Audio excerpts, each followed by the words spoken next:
Warning, this show contains childish adult content and is intended for immature, mature audiences. Listener discretion is advised. The views spoken are ours and ours alone, not those of any other bugger. If you're easily offended, we strongly suggest finding another podcast. Everybody neat and pretty, then on with the show.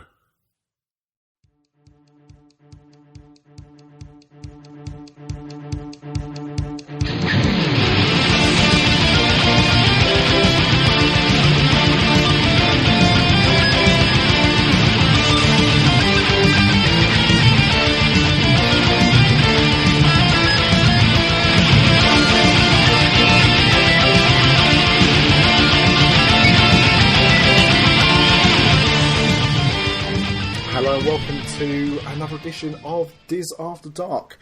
I'm Nick and I'm joined by Mr. Paul Dolan. Hello there. And P-Dubs himself, Paul Washington. Bonjour. And hopefully we'll be joined by another of the team a little bit later on. But we'll kick off the show as we do each and every week, just going around asking what everybody's drinking. Any takers? Okay. I can hear you getting ready. I'm getting ready. Got the bottle opener ready. I'm actually I'm ambidextrous tonight. Oh. I've got a mug of tea in one hand and a bottle of Bulmers cider in the other. Again, I'm still using up that case. That is quite skillful. Are you drinking? You're not drinking at the same time though, because that really would be quite. It's a weird taste, isn't it? So I think I'm just going to finish the tea and then get onto the cider. Speaking of weird tastes, I put this on my social media. I went to the cinema before recording tonight, and I just for quickness, I went and got a McDonald's on the way home, which is probably like the first fast food I've had in about a month. And I decided to have a wrap, but I wanted the Big Tasty sauce because it's the best sauce known to man. I just didn't fancy a Big Tasty. So when I asked for the wrap with Big Tasty sauce, the waitress taking my order said, yeah, that sounds peng. And I just looked at... Yeah, exactly. Peng. And I just kind of looked at her and I was like, oh. And she was like, yeah, like, Big Tasty sauce is life. I love that sauce. That tastes well nice. So then I worked out what peng meant, but I had no idea. And it's legitimately the first time in my life I felt ancient. There's been times when you might have talked to somebody and gone, oh, do you remember such and such from your childhood? Oh no, I was born in the 90s. And you're like, oh, great. But that right there, saying something to me in my own language I didn't understand, that made me feel ancient. So, but you're ahead of me because at least you worked it out. What does it mean? It means good. Right. It means good. It's only because she carried on. If she hadn't carried on, I would have known. Okay, but it doesn't. Does it stand for something, or no? I think, as I understand what are these young people today talking about? Exactly. In fact, let's while I ask Paul what he's drinking, I'll actually go and look up the meaning of the word. So, what are you drinking, P-Dubs? I'm smack bang now, right towards the end of my training plan, so I'm juicing it up tonight. Just some tropical fruit juice. Tropical fruit juice. It's a good one. It's a good one. Sounds like it's ready for some Malibu. Or some rum. That'd be nice. Get some rum in there. I've done a Job from Arrested Development, and I've made a terrible mistake because also on the way home I had to make a quick stop into as the Walmart, other supermarkets are available, and for some reason I thought it'd be good to buy an energy drink, so I had a Relentless Zero. The problem is we're recording this podcast at about 9 o'clock at night, and I've just drank a massive energy drink. So this recording that could means last... there might be 2 podcasts coming out. Yeah, but I mean, I'm assuming that the second podcast will just be me rabbiting by myself for an hour and a half. Maybe some low snoring noises in the background. That's very true. Right, so peng.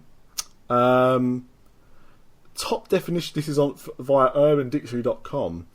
Peng is a sexy girl. There's some peng over there. apparently. She's proper Peng. So used for that. The over-exaggerated description of a person with good looks or a nice body. She was talking about my rap, so I don't know.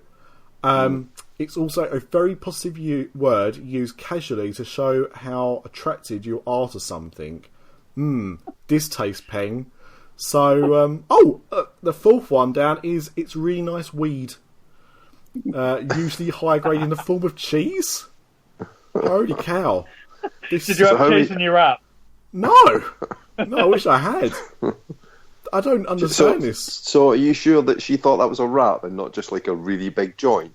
Well, you know what? I mean, they do roll it up a little bit funny, to be fair. Yeah, but I was just walking easy. I wasn't really paying attention. So, yeah, maybe a 3-hour podcast might not be the end of it tonight. Could be even longer. And is it P-E-N-G? P-E-N-G, Peng. Right. Yeah. Peng. Okay. That's I'm gonna be dropping that into the conversation. You know what though? The next time I see my kids, they'll love it. Yeah. You know what? I think I may have been my own worst enemy thinking about it because I was wearing my hat backwards. Which the thing is, I think that started to slightly become a bit fashionable again. Yeah. But I've definitely been doing it for longer than it was fashionable. There was a brief period in time when I didn't do that, like post Fred Durst, until probably about 3 years ago.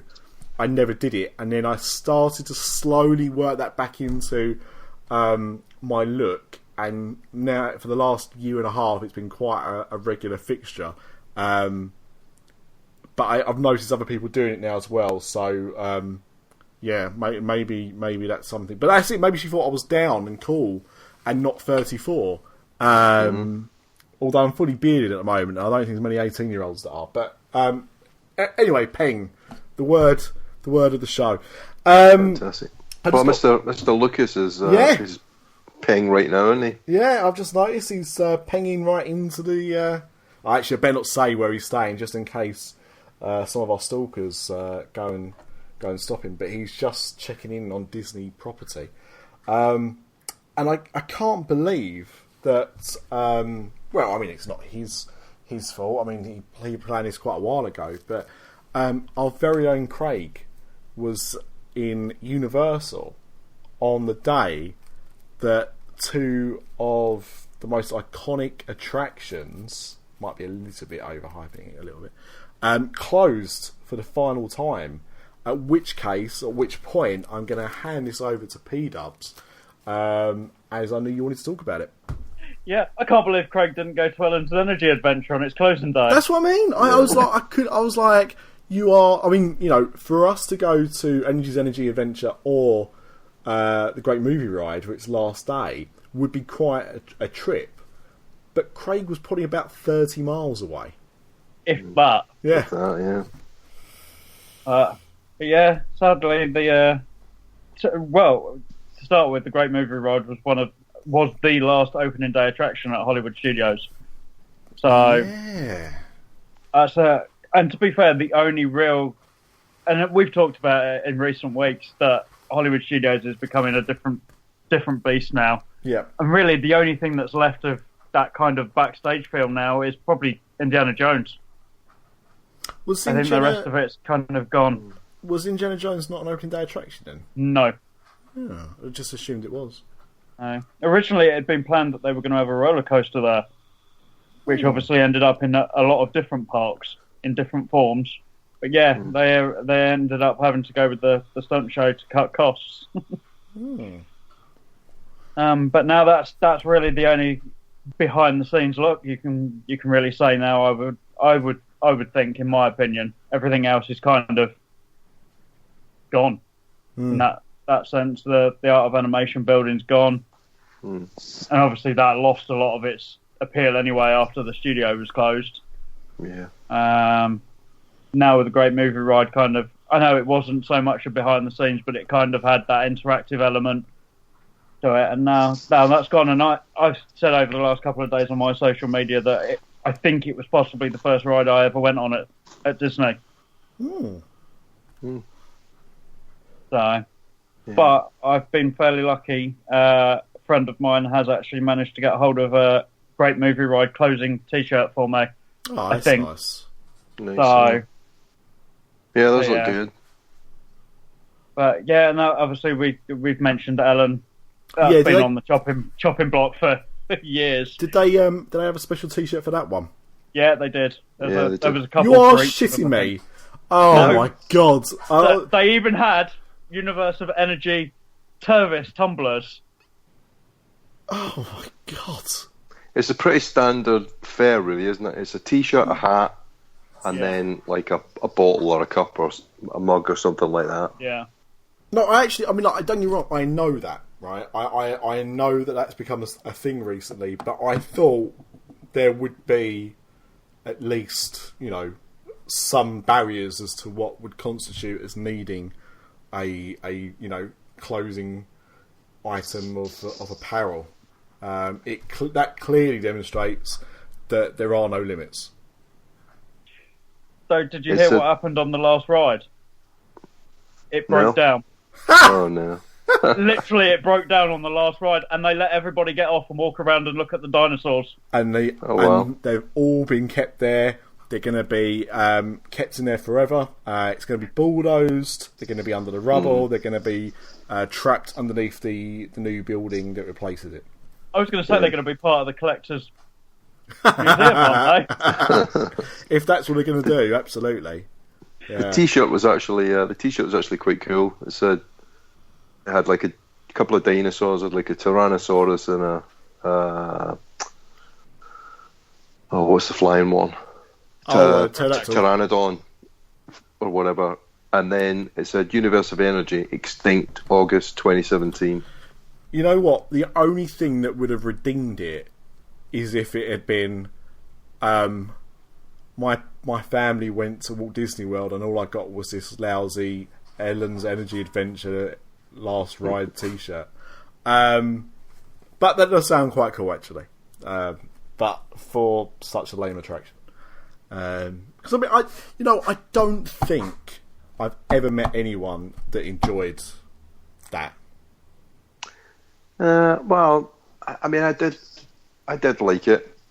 I wouldn't say it was like our favourite, but I really liked the pre-show. I thought the pre-show was clever. The whole kind of theme and the movie. And when Ellen talked to the audience, One second, so I've got to go and give the dog some food. He's complaining if you can't hear him. See, the dog liked Ellen's as well. That's what he was trying to get across.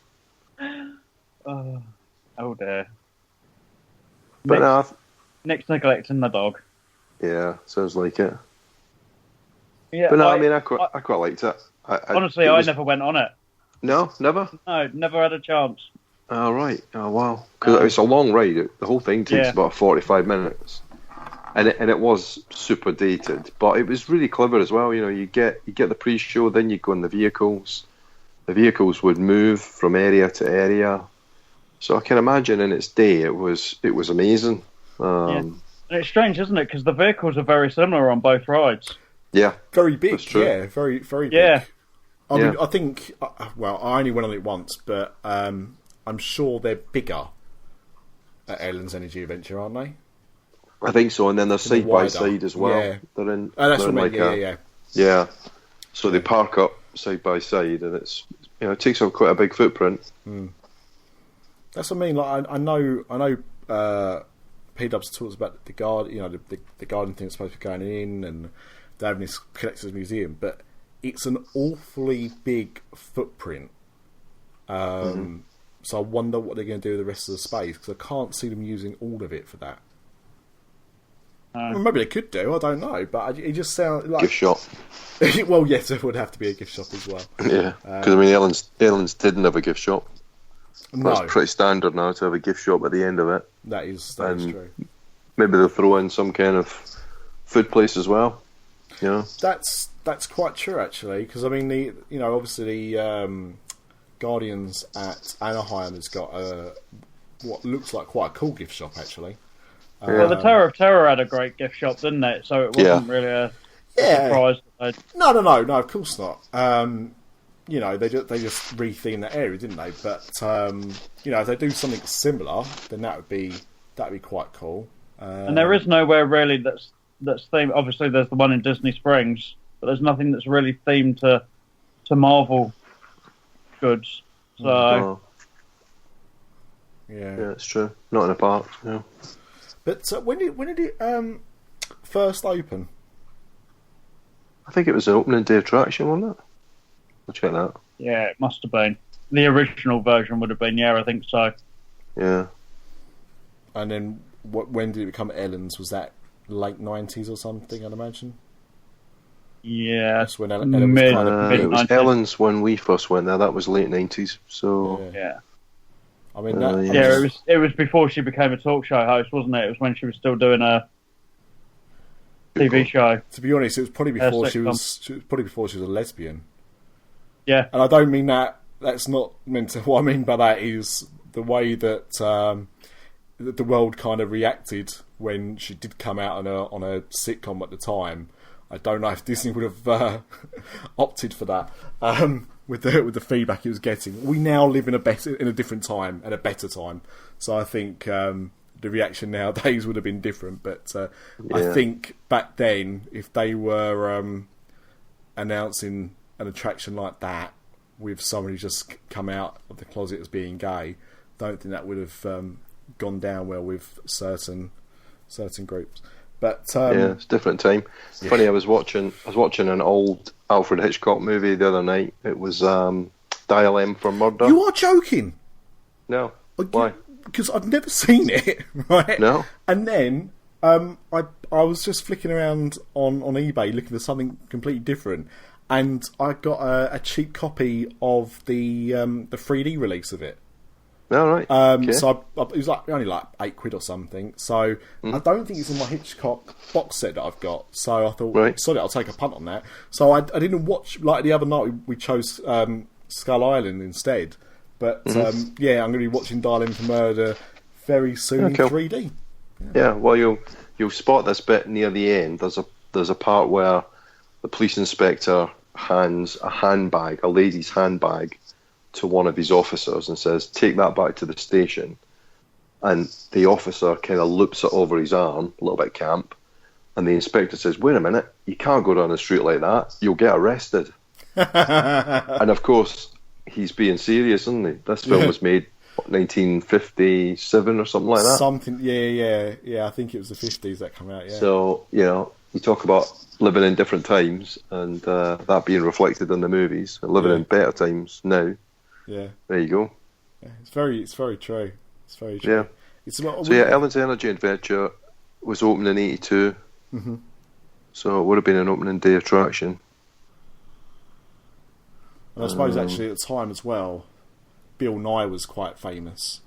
That early to mid '90s time, he'd kind of broken through.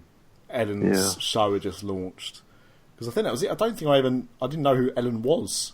She just had this sitcom. That was it. I don't know what she was doing before Ellen started, but I only ever knew her from that show. But tying into another story we've got tonight, Bill Nye is obviously becoming popular again. He's got a new Netflix show. He is indeed. Yeah. I was listening to Kevin Smith talk about it the other day because they were filming an episode on weed. Got nothing to do with Peng, but. But yeah, so that's obviously been renewed for a second season already. But yeah, it's quite funny. So Bill, and they both disappeared for a while, didn't they? Because Ellen had a few years, a little bit in the wilderness before she became queen of the chat show. Yeah. That's so. You're quite right. It was 1996. It became Ellen's Energy Adventure. Yeah, that's perfect. I think a sitcom probably started about 94, 95.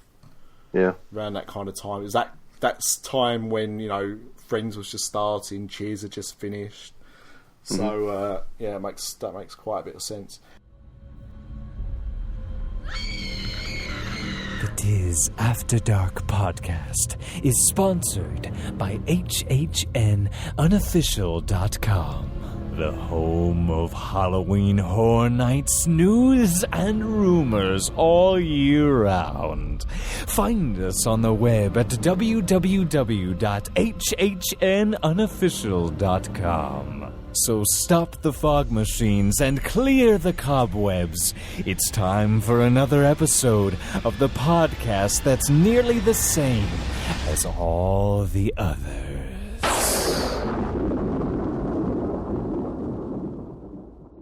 Hi, this is Wendy Prater at Magical Journeys Travel, proud sponsor of the Dis After Dark podcast. How can you be prepared for your next Disney vacation? By booking with me. You don't want to be that guy that's stuck in the crowds, waiting in the 4-hour Pandora lines and being turned away at restaurants.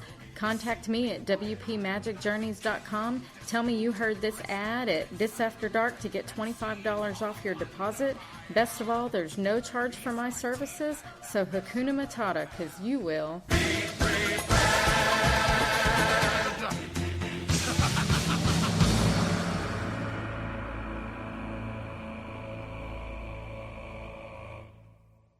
Yeah. So that obviously went, and we talked about the great movie ride. I mean, I'm excited for both things in a way, because I love Guardians of the Galaxy, so I'm really looking forward to whatever they put in there. And I mean, we still don't know for sure really what's going in there, do we? I don't think they know. I mean, I honestly don't think it's going to be another tower. No. I really don't think it's going to be another tower. No, they more or less they confirmed that, didn't they? Yeah. By saying it was a completely new attraction. Yeah. I mean, the one thing that Epcot doesn't really have is a roller coaster. You know, the nearest it's got to it is Test Track. Isn't it? And it's interesting that artwork had a picture of the Milano outside. Yeah. So I wonder whether it might be something tied into the Milano. Yeah. I mean, I think they could probably do... I'm surprised that they haven't tried to replicate Space Mountain in any of the other parks. And by that, I mean King of the Space Mountains, which is, of course, Disneyland Paris' version. Because debatable.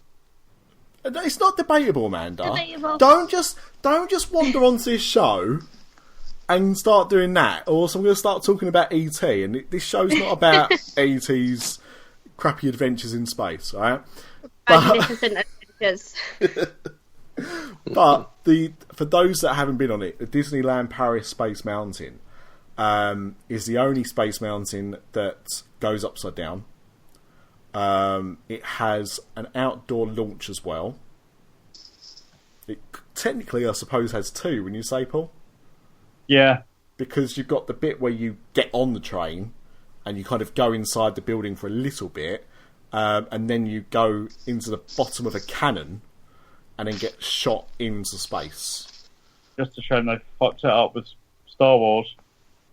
Look, they messed it up as soon as they changed it from Space Mountain to Space Mountain 2.0. At least now it's themed to Star Wars. So it still doesn't make any sense, but... You can say it's themed to Star Wars. Well, I can, because that's what they say. I don't. I'll be the judge of that when I get to go away. But I am surprised because, you know, all the Space Mountains are different to each other, but that is the most unique. And I think that, you know, with some tweaks, but I think that would make a good Guardians of the Galaxy type attraction. You don't have to have it in, you know, you can shape the building as you want. You know, Disneyland Paris, it was supposed to be Space Mountain, therefore it had to look a little bit like a Space Mountain. So it looks like, I'd say, you know, a little bit similar to Magic Kingdoms more than the others. But you could still have that same kind of ride technology inside a building. Mm-hmm. So I just think like a thrill ride would be good, but then maybe there's a thrill ride like that skewed to a slightly older audience. Or I feel like that's what Epcot needs, though. It needs something like that. Yeah. That's my thinking as well. Plus, it means it's another attraction that Gary Slater can't go on. And that's true. Less queuing for me. Yep. Yeah. For those that don't know, that Florida guy, it turns out, doesn't go on roller coasters. Just goes to the parks to drink beer and eat pretzels. and go on some rides, obviously. But probably a good job he doesn't go on roller coasters after drinking beer and eating pretzels. that is a good point. Could be messy. So, Amanda, I did say that somebody else will be joining us, so thank you for joining. Oh, you're welcome, guys. I was having a bit of a dilemma. Oh dear, is it now sorted? He's not paying. Do you want to ask Uncle Nick or Uncle Paul's? Basically, I thought I'd do a makeup for one of my videos, and I was like, how can I get rid of my eyebrows for this makeup? Oh, that's easy. So, shave. Well, right. I was like, I know that I'm going on holiday next month, so don't really want to shave them. So, I've been watching RuPaul's Drag Race, and on that, the guys just That's where I get my tips from. Stick or any kind of glue stick, and they just put it over their eyebrows and then put makeup over it, and their eyebrows disappear. So I put 4 layers of glue over my eyebrows. And then I used some red paint on my face, so my face was stained and I couldn't get the glue out of my eyebrows, and I thought I was going to have to shave my whole eyebrows off. That does not at all sound irresponsible. But I think Mr. D, haven't you got for those that don't know, I'm wondering what the hell you're going to ask me. For those that don't know, and you should know, Amanda likes to make videos of her as horror icons. So, but Mr. D, you went to see a film the other day, and I wondered if you wanted to suggest that as something that Amanda could do for one of her videos. What, Ghost Story? Yeah. It's pretty easy. You only need a sheet, Amanda, with two black dots for eyes. Oh, job perfect. Done. So you won't have to worry about your eyebrows, you won't have to worry about your face being painted red. Nice and simple. Sometimes simple's easy. Okay. Not necessarily fun or interesting or a good movie, but easy. Yeah, easy. Yeah, that's what I need. Easy. So P-Dubs, I kind of gave my opinion now on what I'd like to see for Guardians. Is there something, have you thought about this? Is there something that you... To be fair, I think you're probably spot on with what Epcot needs. And I think we've got the tower version that's kind of involved with a whole big storyline. I think they just need to go out and make something that's just fun. And a roller coaster in that fashion would probably be the best option. Yeah. And you don't even need to really include the Guardians in a lot of it. Just that soundtrack. As long as you've got that soundtrack on the ride, you're not going to have any issues, are you? You could have like a nice video at the beginning, Aerosmith. You need to have that rocket animatronic. I'm sorry. Yeah. That needs to be in there. But otherwise, you could get everyone just, recording a little bit on the set, in character, and jobs are good. Yeah, I wouldn't even mind, the final space battle in the first one with a Nova Core alongside him. Something like that, theme to that, would be great. Yeah. Okay. So that's the 2 rides that closed yesterday. Did you want to talk about the ride that's just reopened? Yeah. Let's talk Mission Space. It's just soft opened. I believe it's officially open next week. But Gary Sinise is no longer part of the story. What? Damn, talking about gone. Eyebrows. Is that what he's known for? I've never really... Yeah, Botox. So he can't move his eyebrows. He's got Botox. Allegedly, Gary. Okay, or Gary's lawyers. So what's the deal now then, Paul? He's now been replaced by, for anyone that's a fellow Browncoat, a Firefly fan, it's been replaced by Gina Torres. No, it means nothing to me. I don't know who that is. She's actually married to Lawrence Fishburne and was in Matrix with him. Larry Fishburne? Yeah. Cowboy Curtis. Yeah. Forget about the Matrix, Cowboy Curtis. Oh, I just googled it. She looks familiar now. Yeah. So she's replaced Gary Sinise in the... I'm not sure whether she's in the heavy version of Mission Space. I'm guessing she is, but she's definitely in the new green side of Mission Space. But I'm assuming she's replaced Gary on both sides. It's odd, right? Because I went on I only went on it once, and I did the green side because they make the red side. Was it red side? Orange side. Team Orange, yeah. Colourblind, clearly. They made it sound so extreme that I thought, yeah, maybe I don't want to do that. But yeah. I found the green side so, like, wishy-washy that I was just disappointed, and then was like, well, sod you right, I'm not going to go back on it on the other side. And now it's even more kid-friendly. Well, that's what I've heard. So what's happened? They've just dumbed it all down. They've given it a whole new story. It's like, apparently you kind of orbit the moon. Oh. And that's all you do. And you come back, from what I read. So they've changed the whole ride then? Like the footage? So you don't launch anymore? No, by the sound of it. Oh, God.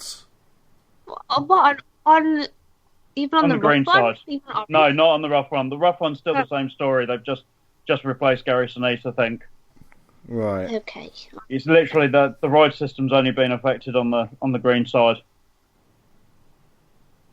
From a more family-friendly adventure. I've never been on the green side. I didn't think it was. I didn't think it was that much different, to be honest. Didn't you? I thought it was a little bit less intense, especially on liftoff. But I think if you're going to get, because I get a little bit motion sick, but not a lot, and I didn't get motion sick at all. However, daughter's boyfriend, he did get. He went on the orange mission and came off green, right? But I didn't notice much of a difference between the two. So if they've dumbed it down, yeah, I'm wondering what it's going to be like. Because the whole thing about it is that intense feeling of pressure, G-force, and then at one point weightlessness. I'll tell you what, you know, I mean, I have moaned, and I hear a lot of people moan an awful lot about Armageddon at Walt Disney Studios, their little special effects thing that they do there. But to be honest, Mission Space is about as good as that. In fact, I'd probably argue that Armageddon's probably not even quite as lame as Mission Space.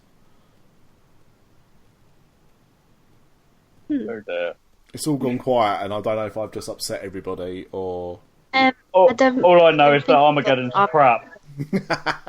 Yeah, I've been on Armageddon for such a long time. I was trying to remember what it was like, but I remember being pretty uninspired. You're on a space station. I think you're on a space station. Yeah.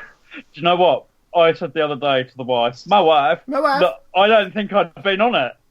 And then she went, we did. The first time we went on it. I'd blacked it out that much. I'd forgotten I'd been on it. I can remember it vaguely, but I'd say Mission Space is better, only because at least you get a bit of a thrill, so long as you're not, motion sick. But I don't know. I mean, I like the work of Michael Clark Duncan, so I mean, I find that quite thrilling, and he does the intro video to Armageddon. So depends on how you find your thrills. Yeah, I suppose. I guess. Yeah. But I just I think if I could take out one ride from Epcot now, that would probably be it. I just now that Ellen's gone. Now that Ellen's gone. Yeah.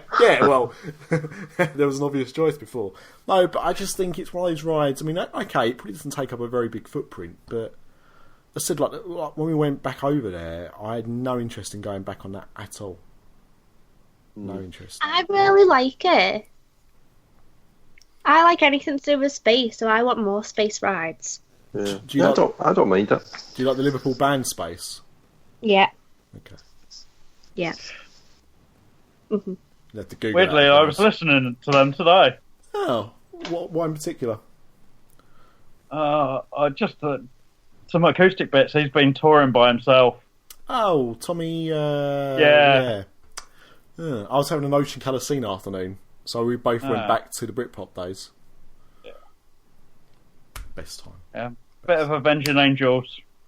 Oh, Is what I was listening to. Kick-Ass Angels. Very good. Yeah.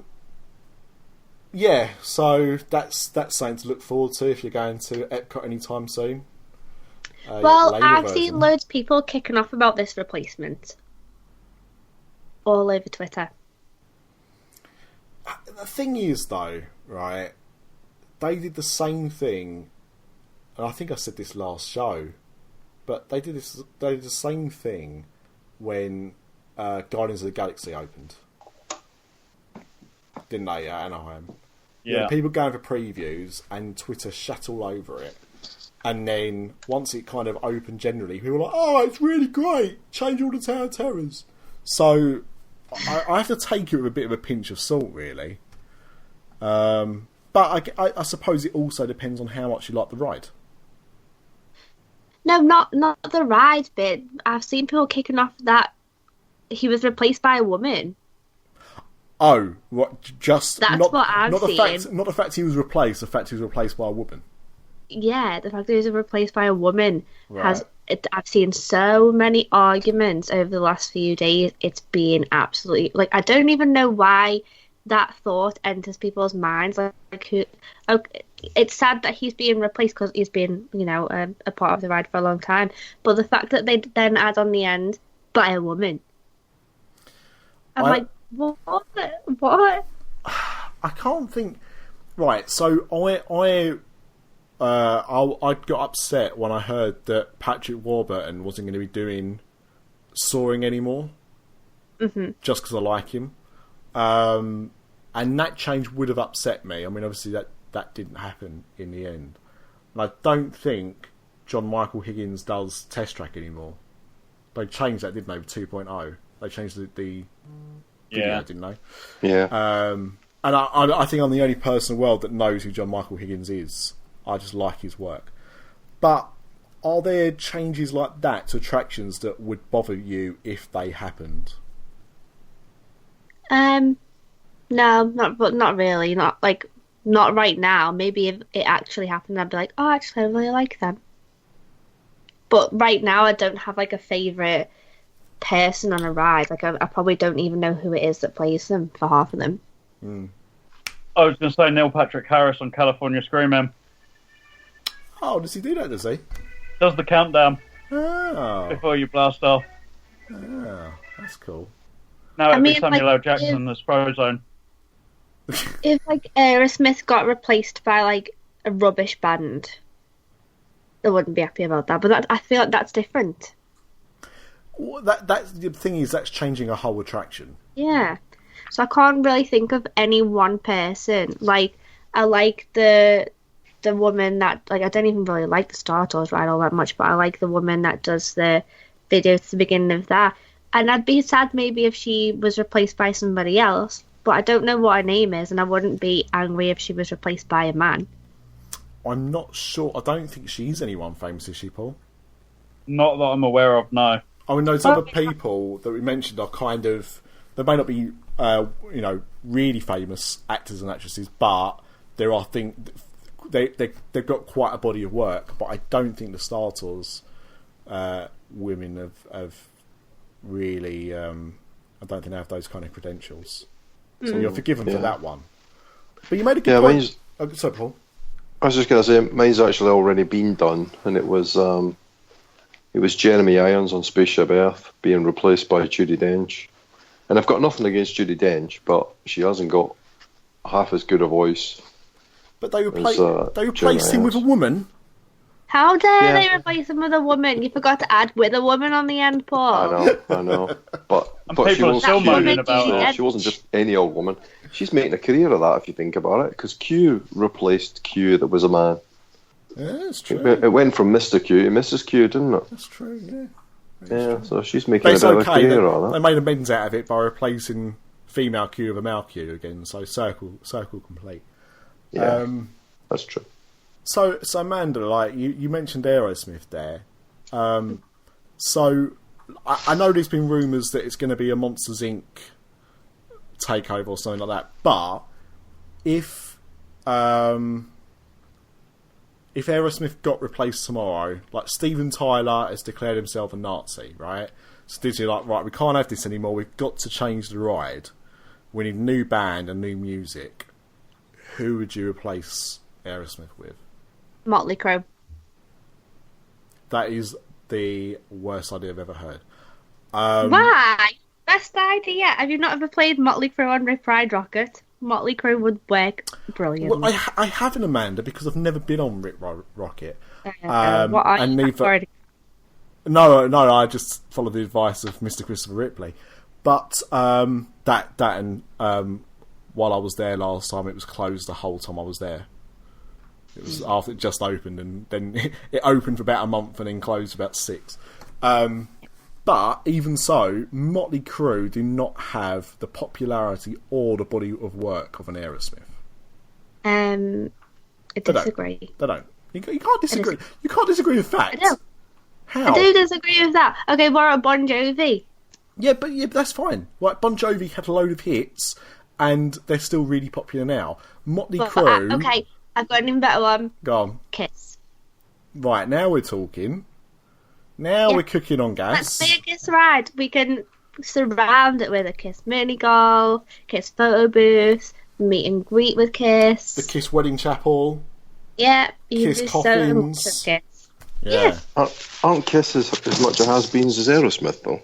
Or even more so?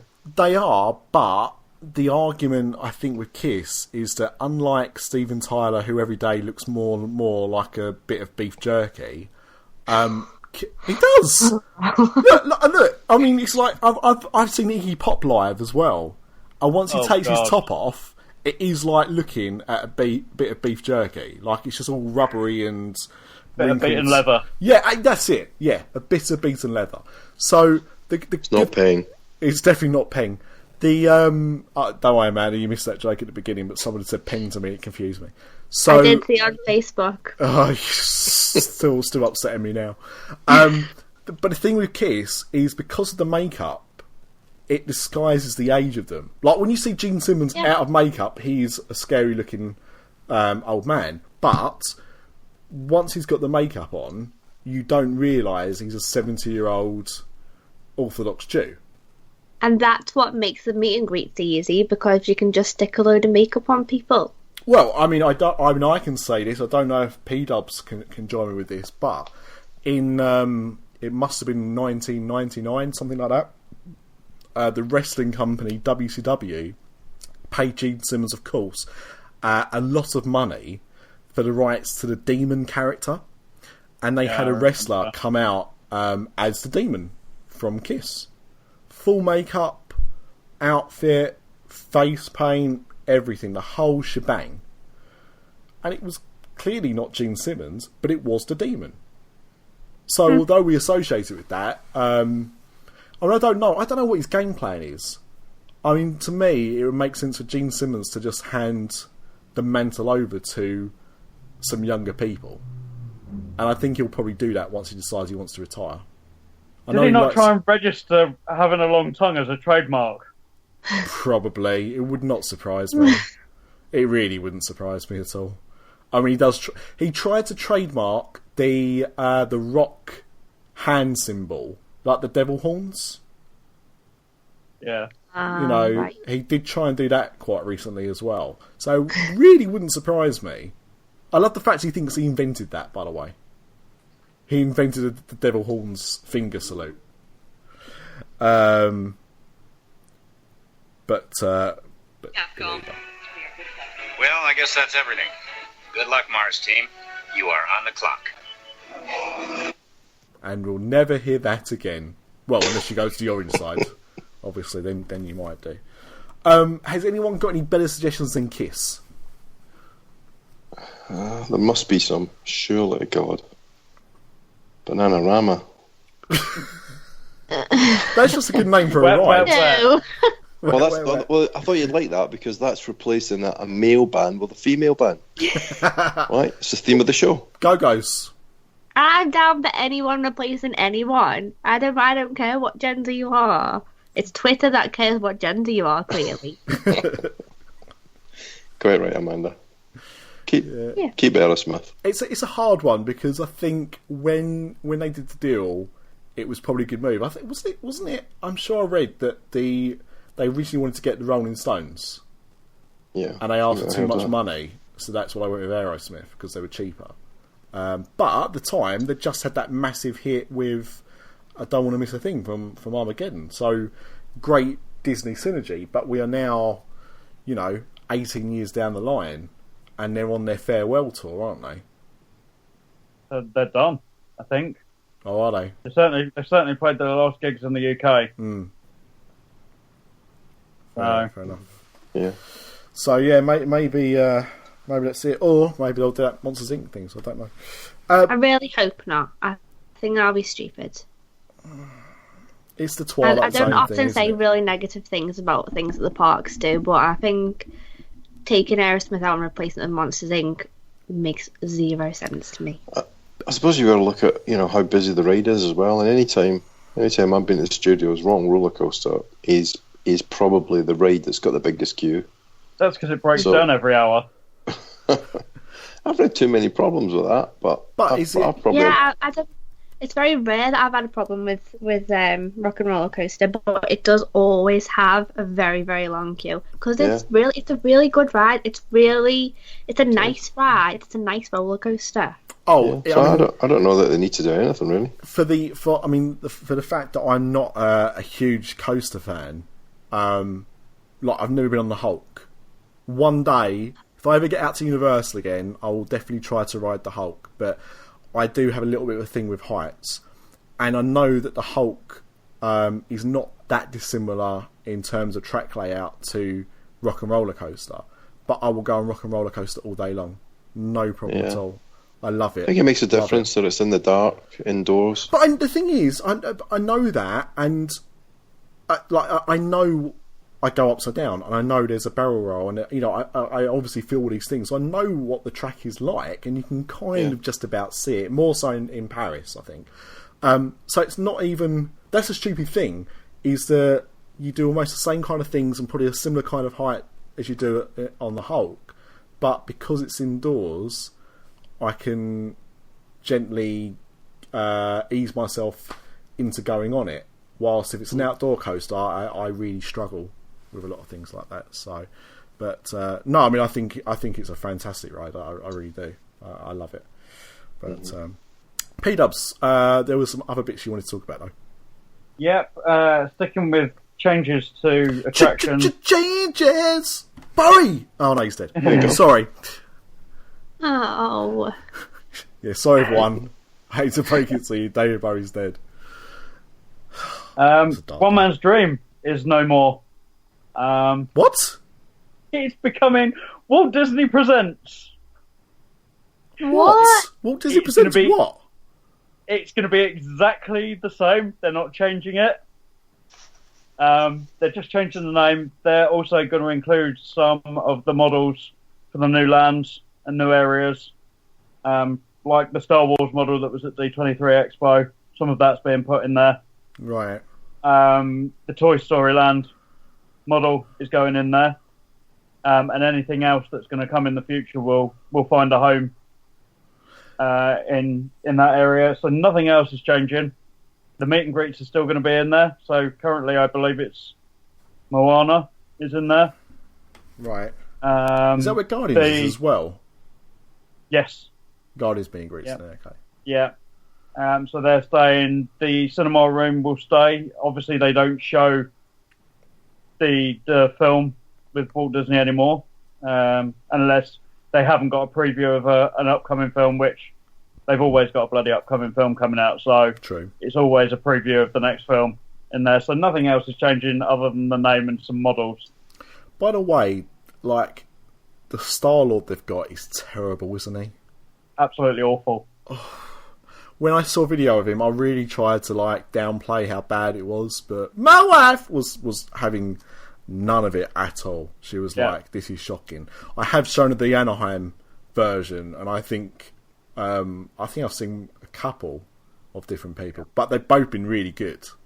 Yeah, in the dance hall. Yeah, I mean, I think the Gamora's good as well, but Gamora's because of the makeup, it's a little bit easier to pull off. I get that Star-Lord's a bit more difficult, but the guy they got in Magic Kingdom in Hollywood Studios is terrible.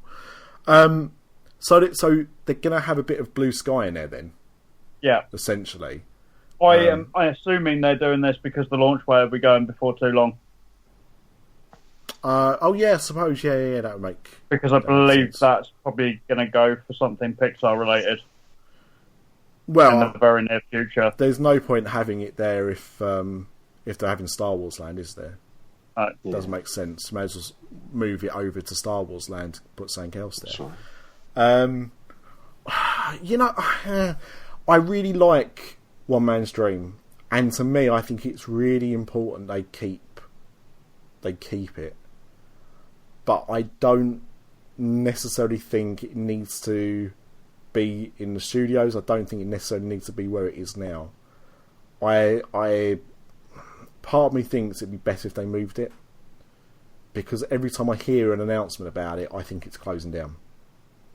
Because it's prime space. It's in the middle of a park, and they've got attractions all around it. So I can see the temptation to do it, but I think it's really important that they have something that it's just there for you to think about why any of this stuff is there. Maybe if they moved it into the entrance or something, I don't know, but. I still think they should make the museum in Disney Springs and put it all in there. Yeah, that's a good idea. The other idea I had was maybe that new theatre they're building on Main Street could have housed it. It belongs more in the Magic Kingdom than it does in Hollywood Studios. Yeah, definitely. Yeah, I agree. I just think it's really important that they keep his legacy. I know as stupid as that sounds, because the parks are his legacy, but to have something for you to be able to go and maybe learn a bit more, or just understand the history a bit, I just think it's really important. I know theme parks are supposed to be fun and all this, but there's nothing wrong with a little bit of education. And I certainly learned more the first time I went to that park. I learned, and it probably triggered my love for the parks, was visiting One Man's Dream. Yeah, I think it's important as long as it's entertaining as well.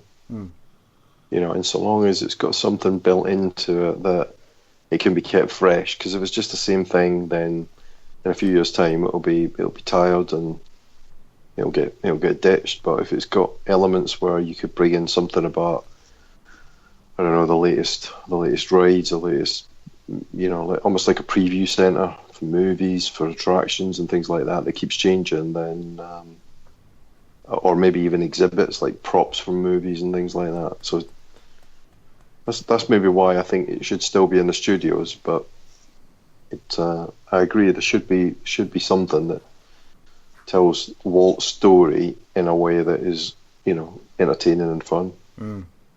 I like Blue Sky. I think my wife, when she first went over to Florida, was in '96, and I think at Universal she saw Islands of Adventure before they built it.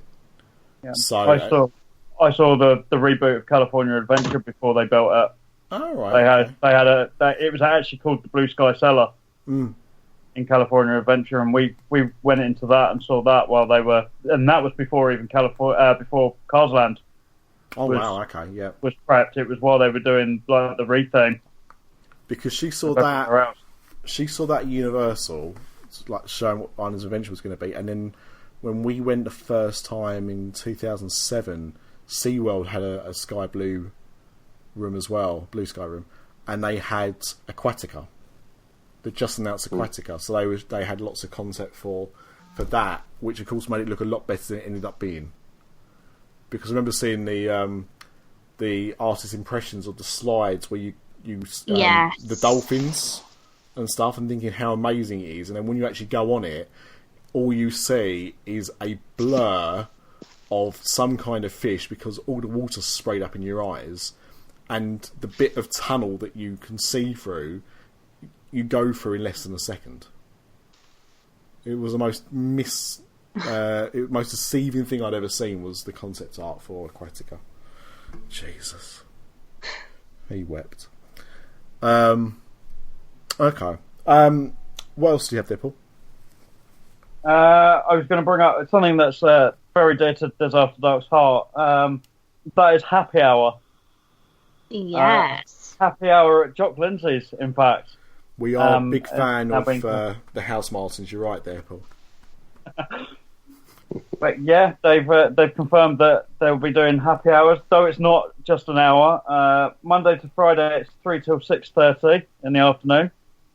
And Monday to Thursday is 9 p.m. till 11 p.m. as well. Ooh. So good couple of hours at a time. It's on beer, wine, cocktails, and little nibbles, shall we say, that you're getting money off. So loaded nachos you can now get for $8 apparently during happy hour. No secret loaded nachos then. Not secret loaded nachos, no. Just I think they're Jock Lindsay's loaded nachos. I think if I remember rightly. So really cleverly named. But yeah, so close to anybody that comes to the Mouse's Head, go and get your happy hour on at Jock Lindsay's. And then come over to us. Yeah. Wasn't Little Nibbles one of your nicknames, Paul? That's more Craig, isn't it? He was Big Nibbles. Definitely Big Nibbles. And Nipples, Big Nipples. So yeah, because I've not been. I know P-Dubs hasn't been. Mr. D, you've been in there. Amanda, have you been to Jocks? Not yet. Okay. But I'm going now. Yeah.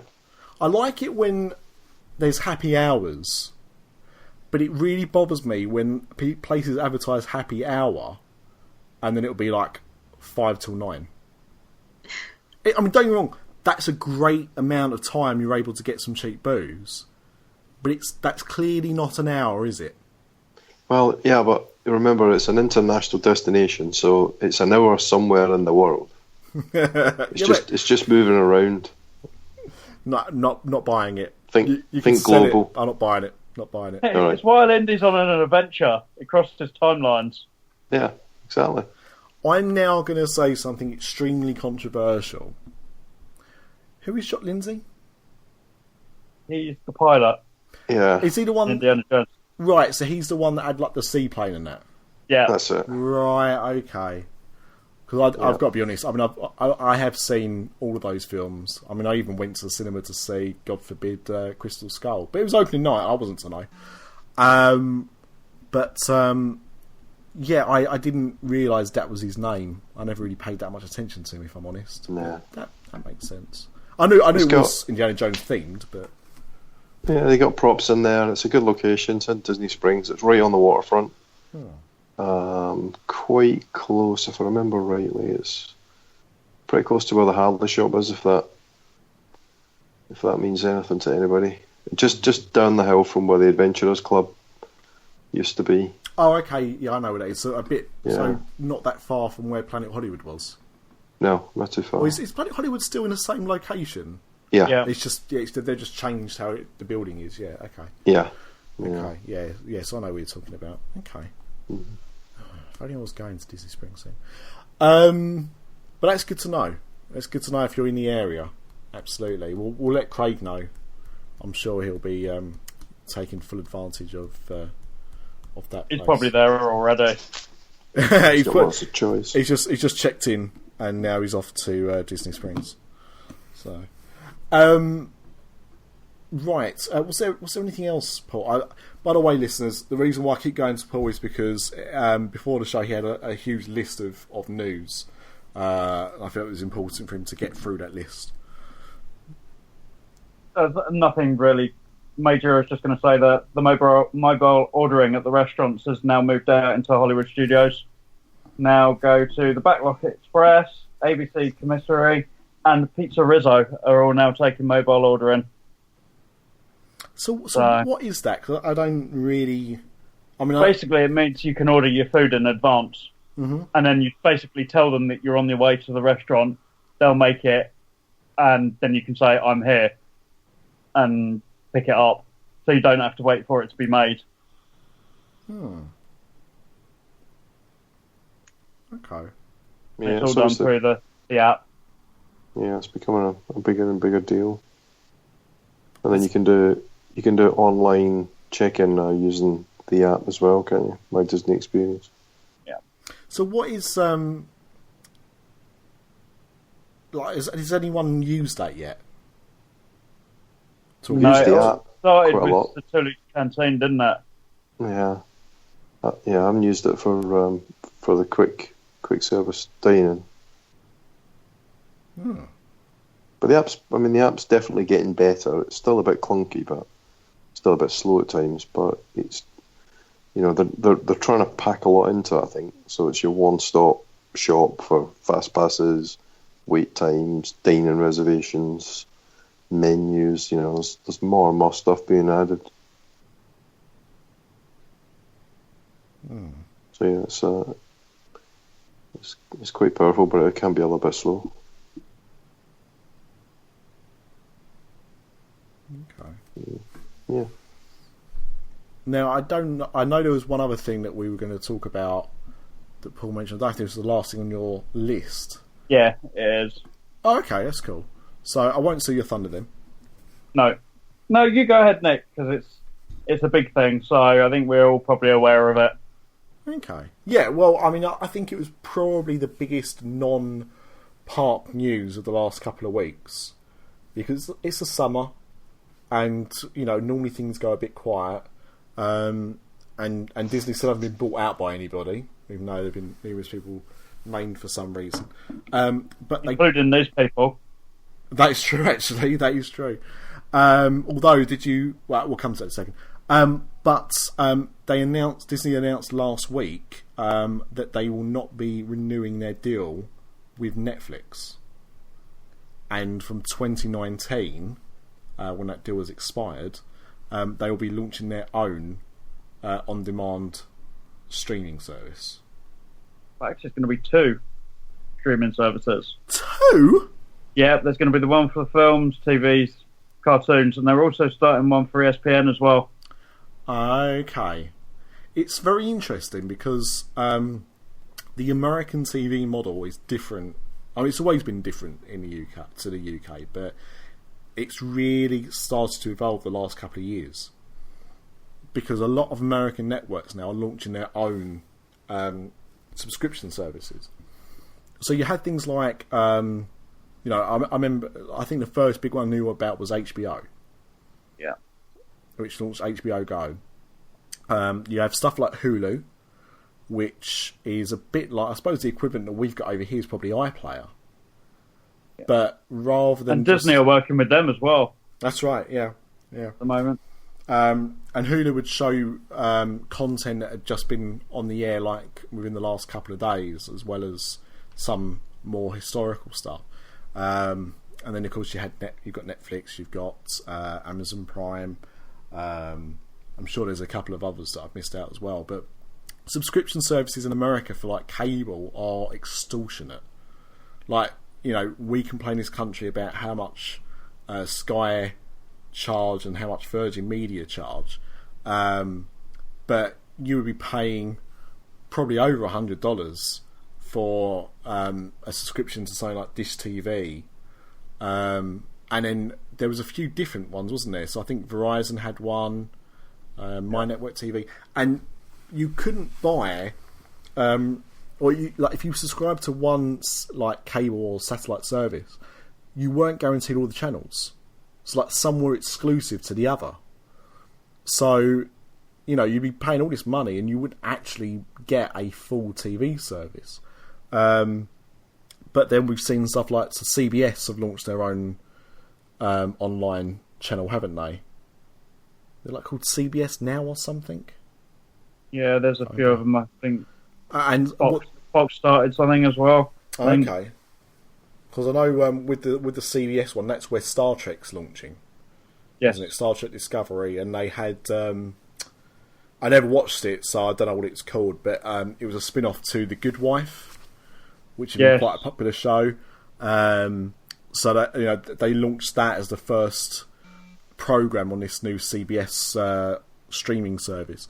So they're obviously getting in the market for it, and I think sports. Even in the UK, I mean, sport seems to be on the decline.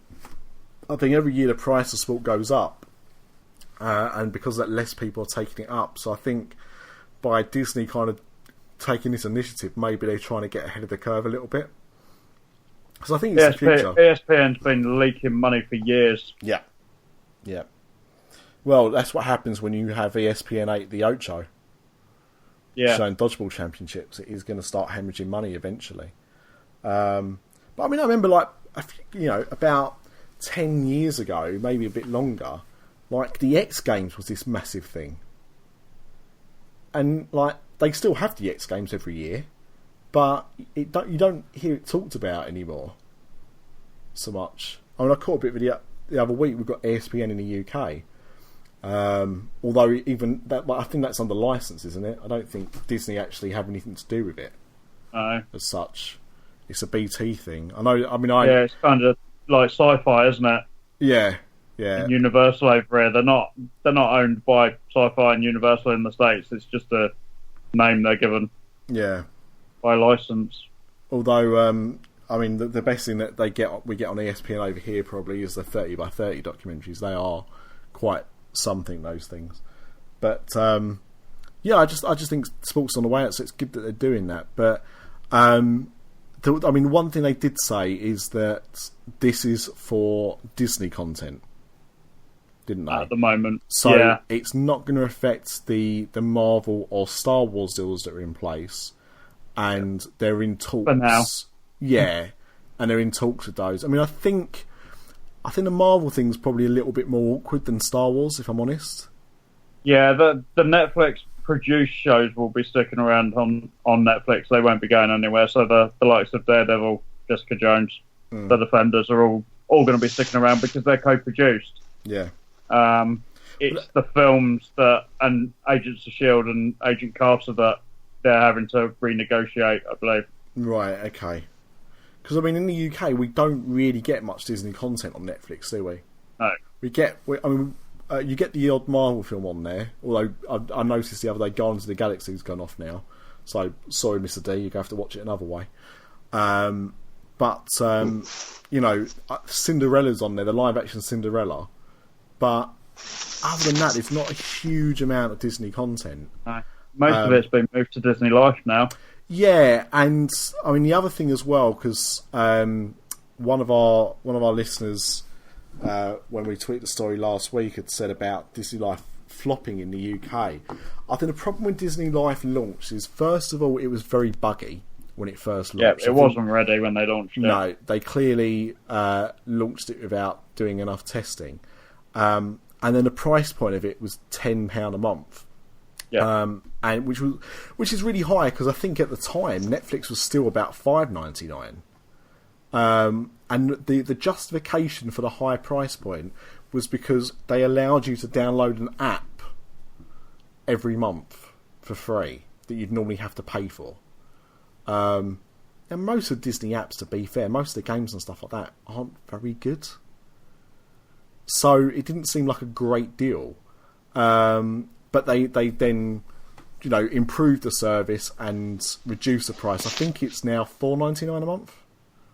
Yeah, I think I pay via iTunes, so I don't even see it anymore. Okay, but it's a good service. I think the problem is that in the UK, and this will be interesting to see what they do with this, they have a very long-standing partnership with Sky.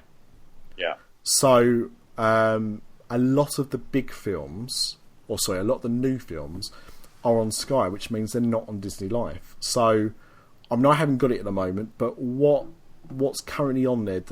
Have they got Frozen on there yet? Yeah, Frozen's on there now. Big and Hero it does say 6? it's exclusive. Yes. Okay. I think a lot of it comes down to because you can now get Disney Channel, Disney Junior and Disney XD as part of it. It plays it live, so whatever is playing on those channels in the UK, you can now watch them live. So if you want to watch Disney Junior, Sam watches Disney Junior sometimes and watches Disney XD as well. And we'll just send it on and see what's on. Okay. So that's a bit different. So that's kind of the up-to-date stuff Yeah. The films are kind of you're like probably 18 months to 2 years behind. Because that's a Sky window. Yeah. That's the current Sky window. Because funny enough, my wife subscribes to Now TV for the movies, just because it's easy for the kids. But there's quite a few Disney films that are coming up to expiring. They put dates when they're going to be off Now TV, which means they'll be off the Sky movie channels as well. And then they're more library titles than new titles, but I still thought it was interesting because I wonder what will happen then when those expire. If they're going to be exclusive to Disney Life or if they'll be renewed or not. So I don't know what's happening with the Sky situation, but certainly at the moment that deal's still in place, so they are around 18 months to 2 years behind on the new releases. So next year you'll get, I imagine, on Disney Life, Zootopia, Jungle Book, that kind of stuff. Yeah, they're definitely not on there at the moment. But they haven't announced what it's obviously going to be called because it's 2019 before it's going to launch. So it could be Disney Life, could be something else. But what was, I thought, interesting is what the films they said they were starting with. Because they mentioned The Lion King and Toy Story 4 and Frozen 2 would be the first films that were going to be not on Netflix, but going to be part of this new Disney streaming service. And I wasn't sure if that was the first time I'd heard Frozen 2 having a release date. I know it's like in the making, but I hadn't heard a release date until that point. I know that the musical's now launching, isn't it? You mean the Broadway one? Yeah. Yes. So that will now free up the writers, the songwriters, to start working on the new film, I would imagine. But surely they'd written the songs already, hadn't they? Yeah, but they have to be reworked, don't they? Oh, okay. And there'll be new ones as well, because there won't be enough songs. Yeah, I suppose so. Yeah, not for a 2-hour stage production. Yeah. And I know that's the reason why Gigantic was pushed back. Oh, was it? Because it was the same songwriters. Oh, I didn't realise. Yeah. Oh, it's going to be musical, is it? Okay. Yeah. I saw the Book of Mormon recently, which Robert Lopez, I think is it Robert Lopez? Yes. Yeah. He wrote the songs with Matt Stone and Trey Parker from South Park, obviously. And I just think it's really funny that, you know, he did the Book of Mormon and then wrote the songs for Frozen. And of course did Avenue Q as well. Yeah, and has now become the new Robert and Richard Sherman. Yeah. And is going to work on everything that Disney has. Yeah. It's pretty funny. But yeah, no, I mean, I personally think it's kind of a good thing. I think the TV model's definitely going to have to change in America to deal with this. So I'd like to think that might see prices come down, which would be good news for our American listeners. But I saw a lot of people poo-pooing it. But I think if you're a fan of Disney and you want everything in one place, then that's fine. I mean, I don't think people just have Netflix just because of Disney content. Right. So, yeah, all right, something else you might have to subscribe to, but I bet it's cheaper than having to pay for the channels extra on your cable bill. So, yeah. Was there anything else that anyone wanted to talk about? So, any other news or just anything in general that people wanted to talk about? No, I'm good. Yeah, me, I'm okay. Yeah. Yep. I think that was it. There wasn't anything else, Paul, was there? No, Pretty much not everything. Yeah, the only other thing I read was that apparently Disney announced that the international parks are driving their revenue at the moment, including Disneyland Paris. Well, it's its second highest earning park. Yeah, now I saw they haven't done a shareholders call yet, have they, for Disneyland Paris? No. Well, they won't have to do one now, will they? But but I'm sure I read somewhere that they had said that for the first half of the year that Disneyland Paris made a profit. Yeah. I think it's quite ironic that they've made a profit once Disney have bought it. Yeah, and this was always going to happen because there's no debt anymore. Yeah. It's just written off. Yeah. Yeah. So that's not too surprising and also interesting. I have seen that people. So when Disney announced the takeover and wanting to, people to sell their shares to them and all this kind of stuff, they did announce that shareholders would be able to keep their card for 10 years and it'd be renewed and it would last. You get a new card, it would last for 10 years. But it does seem that some people have been having issues in Disneyland Paris using it, actually. So, I'm going to keep an eye on that. There's been nothing that's been confirmed, but they did announce that the cards would be valid. So I did read somewhere that new cards were being issued. Yeah, well, they'd have to because my card I think runs out next year. So I just expected next year to be sent a new card. I didn't think they'd send me a new one beforehand. I don't really care when they send it out to me as long as they stick to the word. I think that would be quite sad if not. And just before we end, I just wanted to shout out to Patrick Goring, who messaged us last week after us talking about Disneyland Paris in one day with some updates. So thank you for that. I'm going to pass that information over to our friend Amber. Did you get a chance to listen to that episode, Paul? I haven't. No, I'm afraid. I can't ask you feedback then. I'll give it a listen, and next week I'll give you any hints. put bang to rights, yeah. Yeah. Also, Patrick, I am going to meet you at the Run Disney race in September with a Dis After Dark pin for you. I did promise him a couple of months ago. Oh, very good. So. Very good. Oh, well, you got that to look forward to. At least meet one of the illustrious team. Cool. Okay, well, thank you for that. Thank you for listening. Thank you, everyone, for joining. Amanda, I believe there's a new Universal After Dark this week. There will be a new Universal After Dark. We are recording it this week with a super special guest. Oh, you didn't... I hadn't confirmed I was coming on.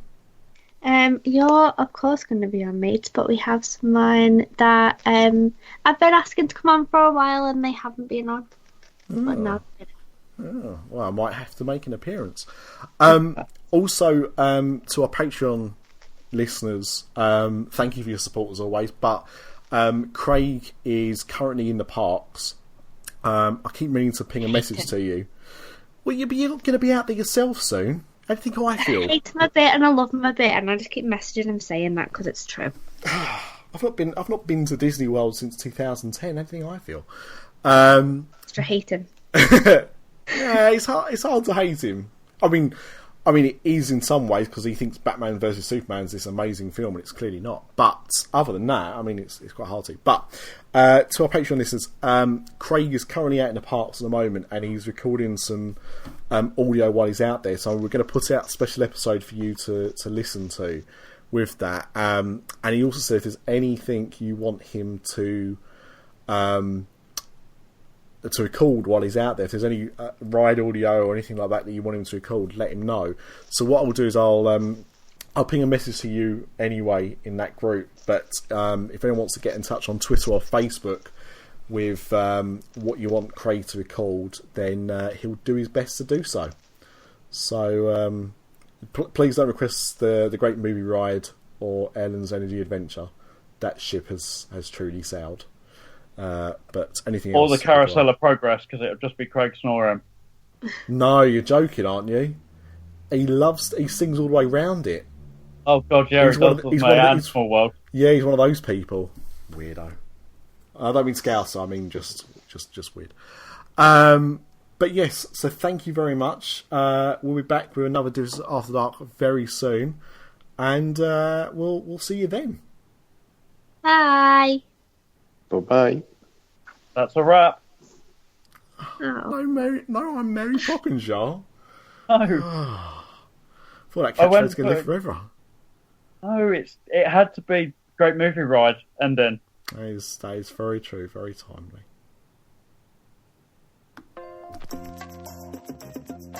Thank you for listening to this show. If you would like to support us and the other After Dark Podcast Network shows, please visit our Patreon page at www.patreon.com/DisAfterDark. That's patreon.com/DisAfterDark. As well as supporting the show, there are other goodies available, including badges and soon t-shirts available as a thank you for your support.